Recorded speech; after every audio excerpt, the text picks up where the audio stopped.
Not your average tabletop. Woohoo!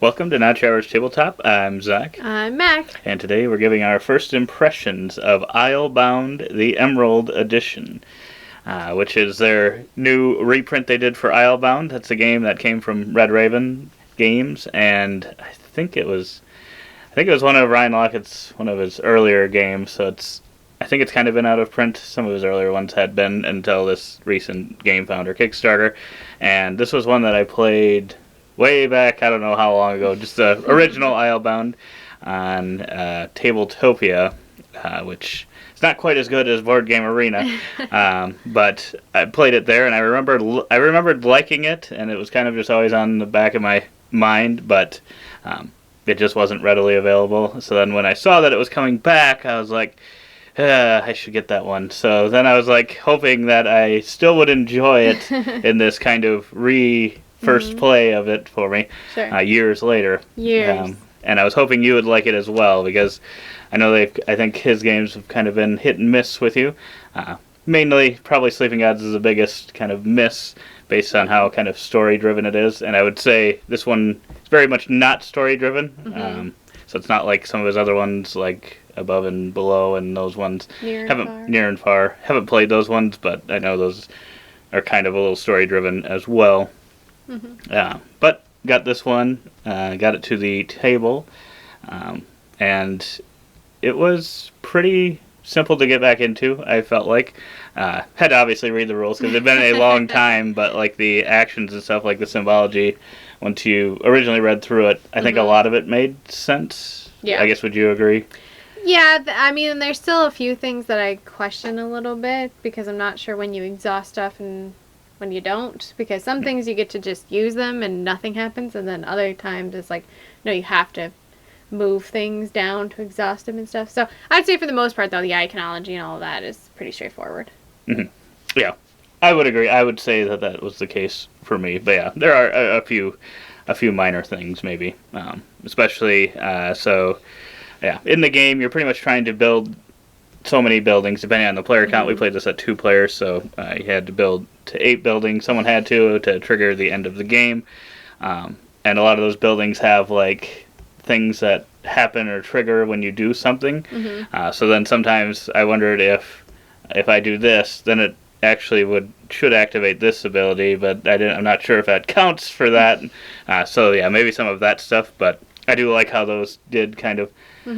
I played them as they kind of chained together, I think, almost all the time, unless there might have been some cases where it didn't seem right. But so that was quite a bit of fun. And then just kind of the resource management of it, I think, seemed relatively simple. You're going around these different islands, and you can either attack them, do some diplomacy, and then, or else just pay to take some actions at the island if you don't own them.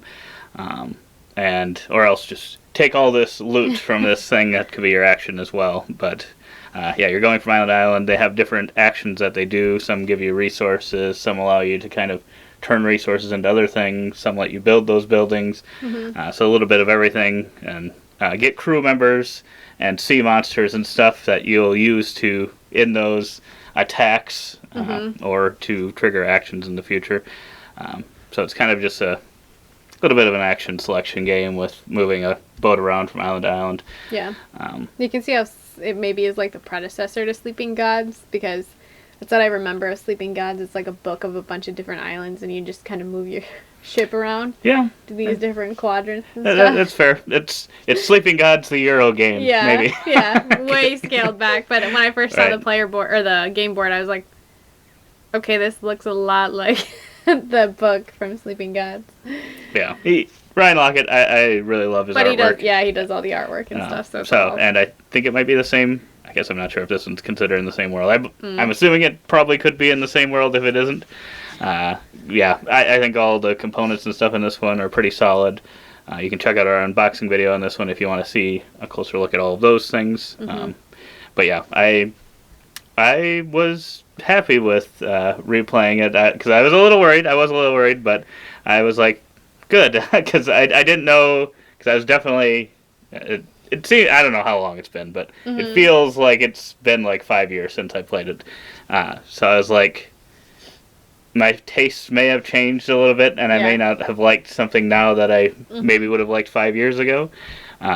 So I was happy that I did like it. I would probably put it in like the 7.75 range after a play.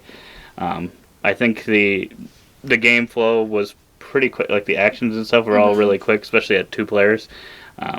Not sure how long it would be at the 4. Is it maximum 4 player count? I'm assuming it's 4 because I think there's 4 ship colors. Oh yeah, duh.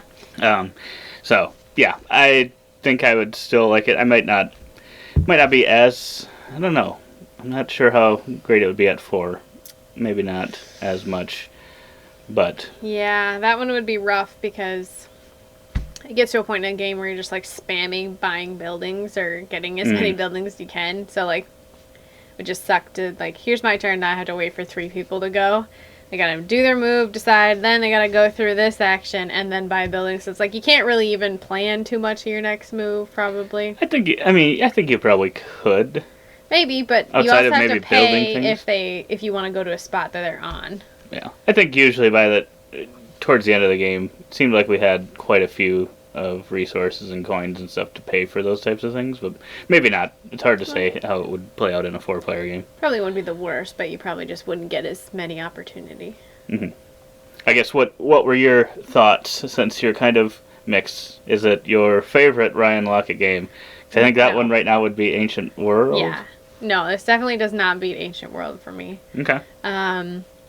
But I guess comparing it to the other Ryan Lockett games, it would be probably the best one other than that. But have you played 3? Yeah. Sleeping Gods is the other one, so it's in the middle. Yeah. Is it closer to Sleeping Gods, or is it closer to...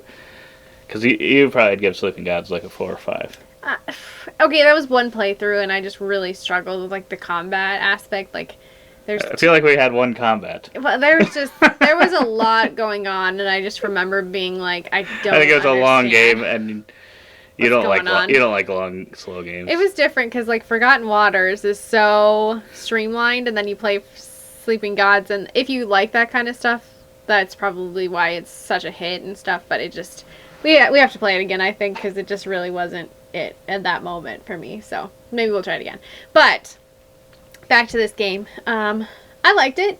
I thought it was good. There are some pieces to it that I feel like it's maybe a more simple game, like just overall.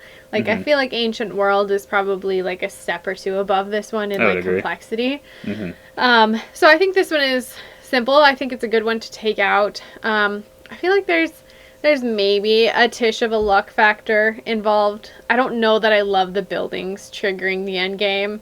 That one's kind of hard for me to kind of go with. But other than that, I thought turns were super accessible. The movement and everything like that, super great.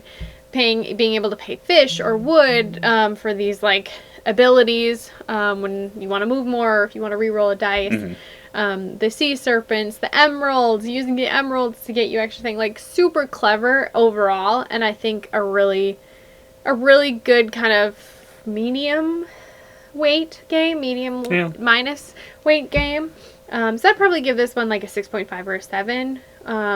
There's just, it's not a bad game at all. I wouldn't mind bringing it out to the table, but I don't know for replayability. The board does reconfigure, but I just kind of am like, I don't know if I'm going to want to like just run towards buying buildings constantly. We have lots of games in the collection, so I can easily see taking this one out though from time to time, and I think it'll be a great play. Yeah, I think that is always, I don't know. That's one of the toughest things in board games, I think, is when there is a race element that triggers it. It seems like Stonemaier Games does that a lot with their games, and sometimes I feel like that can be a little bit of a detriment, because then, or Architects of the West Kingdom, which was my number 1 game at one time, Spam the and chapel! then it just becomes Spam the Chapel or whatever. I mean, some of them where there's that race element, it can be a little tough. And then, yeah, like you said, depending on what buildings come out, especially in a 2-player game, if you're going back and forth and you buy a building and then the next one that comes out is one that the other person can either build or buy with their emerald and coins, and it's way more points, then it is a little bit of a luck factor. But at the same time, I think the coins are 1 point apiece, right? Mm-hmm. So I think the difference between what you pay for that in coins versus that is like a very small That's amount. true. So Maybe you're I not shouldn't really have bought that last you're not card really that I gaining bought. that many points. Yeah, maybe I shouldn't have bought unless that you're last building card. them. Interesting. Yeah. I look forward to trying this one some more. We'll see when it gets back to the table. There's see if it so gets back to many. the table before Sleeping Gods. Let us know in the comments below which one you think should get back to the table first. Oh man. But otherwise, we hope to see you on our next video. And as always, don't forget to keep on nibbling on our content.